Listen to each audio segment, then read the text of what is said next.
to Loose Change with me, your genial host, Matthew Mills, 25-year veteran, IFA and fund manager, here to inform, educate and entertain you about money, although this does not constitute advice before you refer me to the FCA. Anyway, we're going to do a short series on indexes to look at in the markets to give you a clue about where your investments are going to go.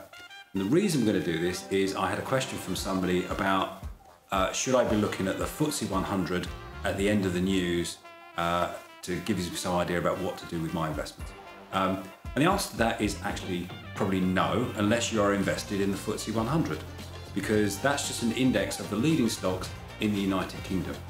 And that index is largely dominated by energy producers, petrol companies, and by banks. So it's about basically oil and money. And there's lots more going on in the world that you'd be interested in if you're an investor. So what might you do instead? Well, one index you might look at instead would be the Dow Jones in the United States. And the reason you might do that is because the US represents 51% of global capital, and it sets the tone for the rest of the world. The other index you might look at, and maybe even better than that if you were looking at stock indices, would be the Morgan Stanley Capitalization Index, the MSCI World.